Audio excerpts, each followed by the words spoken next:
Assalamualaikum warahmatullahi wabarakatuh. Selamat datang ya. Kali ini saya akan menjelaskan tentang aplikasi pembayaran ya. Nah, yang mana aplikasi pembayaran ini aplikasi berbasis web. Nah, ini tampilannya. Oke, sebelum yang hal itu bagaimana cara men-setting atau menjalankan aplikasi pembayaran berbasis web ini ya. Ini berbasis offline. Oke, langsung saja. Oke, yang pertama ini ada aplikasinya di sini menggunakan USB web server. Oke, sebelumnya jalankan dulu ya aplikasi USB web servernya. Kita klik kanan, run administrator, tunggu sampai dia berjalan. Oke, kita klik yes. Oke. Nah, ini sampai nanti muncul centang semua ya.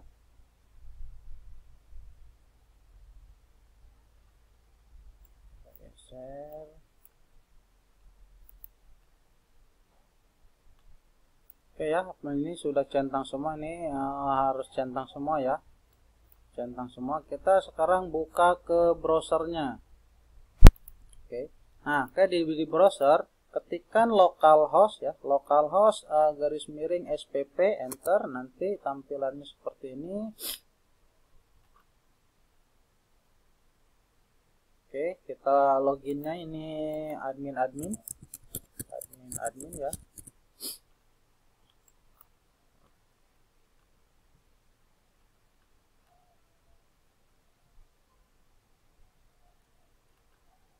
Oke, nah ini tampilan aplikasinya seperti ini. Di sini ada dashboard. Nah, ini tampilan dashboardnya, ada menu transaksi.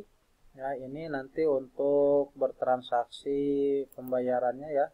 Nah, di sini ada keuangan, nanti setting keuangan, ada data siswa. Di sini ada data master terdiri dari tahun ajar, kenaikan dan kelulusan. Oke, selanjutnya ada jurnal, ada di sini ada menu laporan juga lah ya, lengkap di sini laporannya, ada laporan data siswa, ada laporan NIS ganda, misalkan tadi upload data siswa itu NIS-nya ganda. Nah, nanti terdeteksi tinggal dicek saja di sini ada NIS ganda yang tidak atau tidak. Oke, di sini ada menu laporan harian, bayar harian siswa, ini menu transaksi harian. Oke, lanjut, dan di sini ada menu profil, administrator, dan menu keluar. Oke, langsung saja kita setting aplikasinya ya, bagaimana cara mengoperasikannya. Yang pertama kita isi data dulu atau kita setting tahun dulu ya, ini tahun ajaran. Nah, di sini sudah diaktifkan ya. Cara mengaktifkannya tinggal misalkan aktifkan tahun 2022-23, tinggal diklik saja ya. Nah, ini artinya ya berarti kita mau aktifkan lagi, tinggal diklik saja aktifkan ya. Oke, selanjutnya setelah tahun kita setting menu kelas. Nah, di sini silakan menu kelas. Kelas di sini ya, dibuat kelas ya, tambah kelas. Di sini ada, kita tambah kelas, misalkan kelas 9.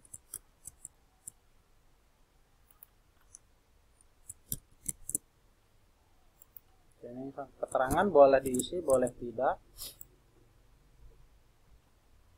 Oke, nah ini kelas. Dan jangan lupa di sini ada ID kelasnya ya. Di sini untuk ID kelas untuk kelas 7A, ID-nya 5, 7B ID-nya 6 dan seterusnya ya. Oke, selanjutnya setelah itu baru kita isi data siswa. Isi data siswa. Nah, di sini ada data siswanya. Data siswa bisa tambah satu persatu di sini. Ya, misalkan di sini NIS-nya 12, NIS-nya boleh kosong ya. Namanya misalkan Susi Lawati, jenis dia kelasnya misalkan kelas 7B, agama Islam. Di sini ayah, nama pendidikan dan data orang tua yang lain. ini boleh diisi, boleh kosong. Nah, ini ada nomor HP, ini wajib diisi ataupun tidak diisi juga nggak apa-apa. Kalau misalkan diisi, ini nanti bisa untuk mengirimkan bukti pembayaran lewat WhatsApp ya, karena di sini aplikasinya nanti ada fitur kirim bukti pembayaran lewat WhatsApp. Oke, simpan.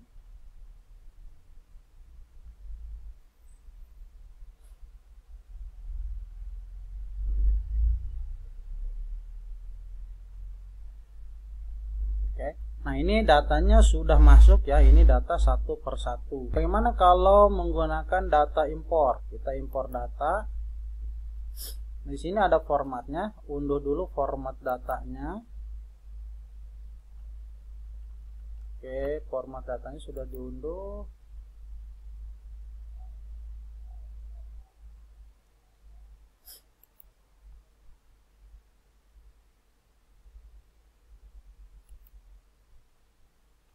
Oke. Sambil menunggu ya. Nah, di sini saya punya data siswa seperti ini. Ini ada data siswa dan NIS-nya. Nah, di sini ada kelas, ada nama ayah. Di sini nama yang warna orange ini boleh diisi, boleh tidak, tapi yang warna hijau ini wajib diisi. Oke, di sini kelas, kita misalkan di sini mau dimasukkan ke kelas berapa? Silahkan nanti dilihat di kodenya, kode kelas. Tadi kode kelas ada data ID kelasnya ya. Kita mau masukkannya ke. Nah, di sini ya, kelas 7 itu ID-nya 5, kelas 7B ID-nya 6. Nah, misalkan saya mau memasukkannya yang ini kelas 5, ID berarti kelas 7A, yang ini kelas 7B. Jadi seperti ini yang di untuk kelas itu yang di inputnya ID-nya ya, bukan kelas, nama kelasnya. Oke, disimpan. Nah, continue.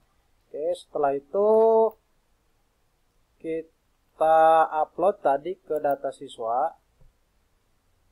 Ya, impor lagi ya, klik impor. Tadi ini namanya ada yang ini ya, filenya -1, file, choose file, ke menu download, ini ya, open. Setelah open, klik proses impor. Oke, ini masih sedang loading.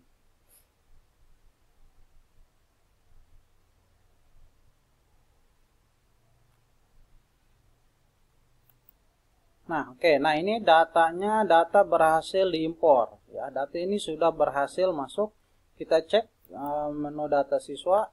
Nah, ini sini datanya sudah masuk ya. Nah, di sini ada kelas A dan ada kelas B. Oke, nah itu cara menginput data siswa. Selanjutnya kita setting data keuangannya, yang pembayarannya. Di sini ada dua menu, ada jenis bayar, ada pos bayar. Pos bayar disilahkan bisa diatur dengan tata usaha. Kalau misalkan di swasta ya, kalau misalkan untuk di sekolah negeri biasanya misalkan ada namanya dana komite ya, karena tidak boleh menggunakan dana bahasa SPP atau istilahnya ini yang ditampung komite, berarti ya ini nanti dia posnya pos komite.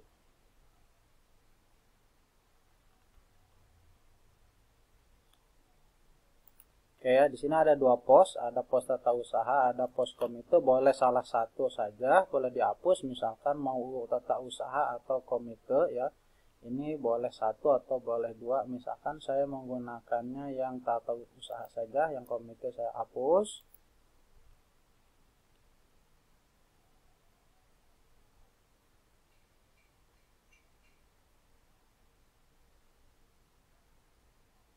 Ya, data berhasil terhapus. Setelah itu setting jenis bayar ya. Nah, di sini kita tambahkan data untuk jenis bayarnya. Misalkan karena di ini misalkan sekolah swasta ya, sekolah swasta itu pasti bahasanya ada SPP, atau kalau di negeri itu dana komite ya. Ini SPP. SPP itu biasanya kan atau iuran SPP atau iuran bulanan ya, bahasanya terserah ya.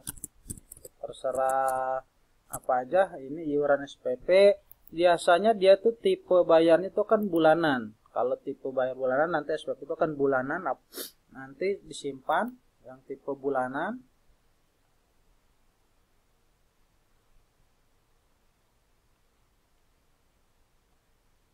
Oke, selanjutnya kita tambahkan lagi, misalnya pembayaran itu ada dana awal tahun atau dana gedung, infak gedung ya. Kalau infak gedung itu biasanya dananya itu bebas, bisa dicicil. Nah, ini berarti tipenya bebas. Simpan.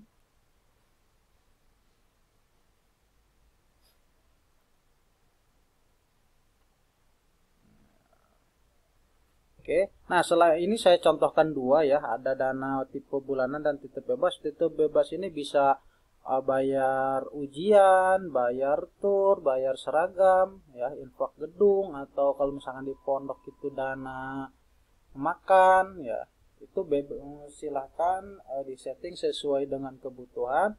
Nah, setelah kita setting jenis bayar, kita setting tarifnya. Untuk SPP di sini klik ya setting tarif bayar. Nah, klik dulu sini tambah data. Nah, nanti kita mau pilih yang kelas A. Kelas A itu berapa? Misalkan SPP-nya 150 sebulan, enter. Baru klik ke bawah setting tarif.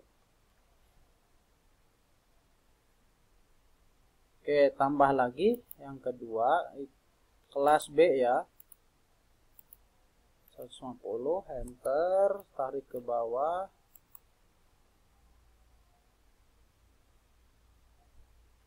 Simpan tarif. Nah, oke, dan ini yang menu yang ini untuk mengecek apakah data tadi sudah berhasil. Nah, ini sudah ada ya.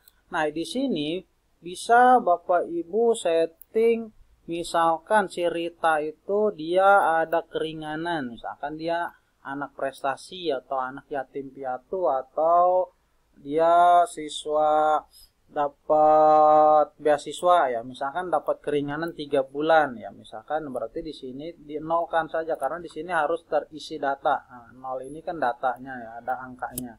Dinolkan berarti dia dapat beasiswa 3 bulan. Seperti itu ya. Ini menu yang tadi itu menu setting data siswa yang mendapatkan beasiswa. Oke, selanjutnya kita setting infak gedung. Ya, kita setting tarif infak gedung. Sama di sini tadi kelas A ini boleh ditampilkan. Nah, di sini klik di sini, isi di sini infak gedung ini misalkan 2 juta.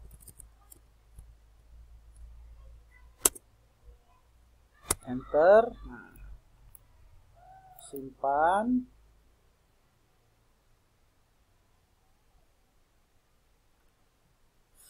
Tambah lagi data. Kelas B ya. Tampilkan. Tadi 2 juta ya. Enter. Simpan tagihan.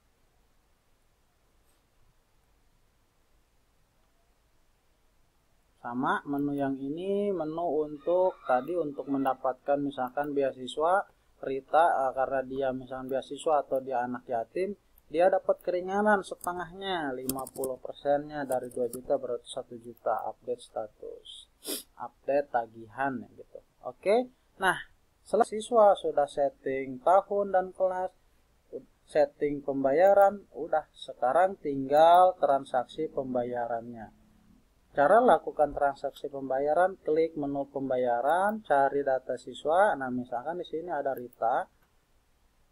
Cari ya data siswa. Nah, di sini sudah muncul jenis tarif pembayarannya. Tinggal klik bayar untuk SPP. Nah, di sini, nah Rita ini kan kosong, tadi ada data beasiswanya. Tinggal klik bayar. Misalkan ini tanggal ini Rita melakukan pembayaran untuk bulan Oktober. Bayar ya, sama bulan November. Oke, sama Rita juga mencicil untuk pembayaran infak gedungnya. Klik bayar. Nah, infak gedung ini boleh dicicil. Nah, di sini tinggal masukkan, misalkan Rita ini bayarnya 500.000. Oke ya. Nah, ini cara bayar ini ada tunai, ada transfer. Nah, ini karena di sini dicicil berarti dipilihnya angsuran 1 ya. Klik bayar.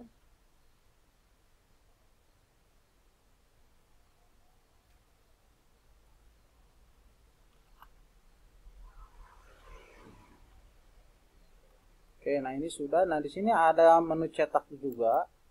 Ada lampiran cetaknya.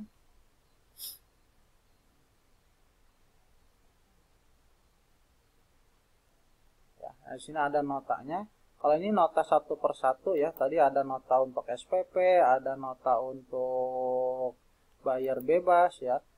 Karena di sini transaksinya dua, ada transaksi SPP bulanan dan ada transaksi iuran bebas. Jadi notanya kita pilih yang di sini. Nah, di sini ada dua menu ya, ada menu cetak di sini untuk menu menggunakan printer dot matrix yang dia ada lapisan layarnya, dan di sini ada untuk printer biasa ya, yang biasa digunakan ada Epson, Canon gitu kan, printer yang lain.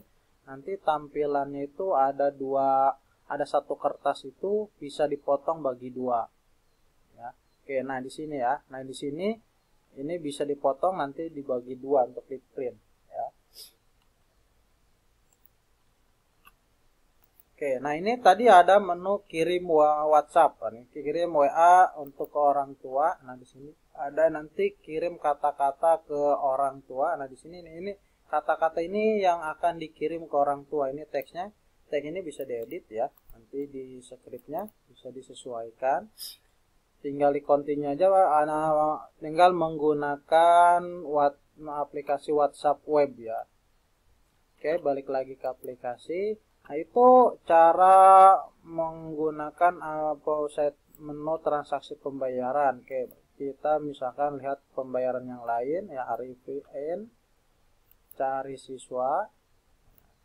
Nah, di sini misalkan Arifin melakukan pembayaran infak gedung saja ya, dia misalkan bayar lunas, langsung lunas. Oke ya. Langsung kembali. Nah, usahakan menggunakan fitur yang ini saja ya, walaupun tadi di tiap menu itu ada menu, karena di sini bisa menggabungkan dua tampilan pembayaran bebas dan pembayaran bulanan dan bayaran bebas. Oke, nah ini sudah melakukan transaksi. Di sini kalau misalkan ada kita lihat laporannya. Nah, di sini ada laporan rincian bayaran ayar harian siswa, dan di sini menu ini menu transaksi harian ya, istilahnya kalau di bank itu ini mutasinya. Kita tampilkan dari tanggal berapa ya, misalkan dari bulan berapa atau tanggal berapa ya, karena ini aplikasinya baru di setting ya, jadi misalkan saya hanya bisa menampilkan dari tanggal 21 saja. Oke, tampilkan ya, ini dari tanggal berapa. Nah, di sini sampai tanggal berapa ya, kita tampilkan. Nah, ini menu tampilan untuk transaksi hariannya. Di sini ada cetak laporan, ada impor ke Excel ya. Laporan ini bisa dicetak ya. Di sini ada banyak menu yang bisa digunakan. Ada data siswa ya, tampilkan. Nah, di sini ada data siswa, ini bisa juga dicetak data siswanya. Ada nis ganda ya, kita cek.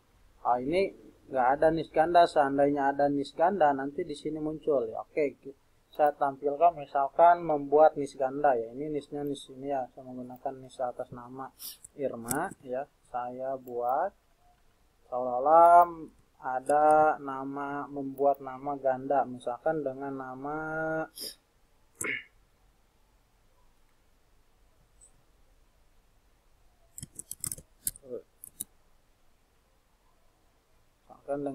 Seririn, dia gandanya di kelas A ya. Saya simpan.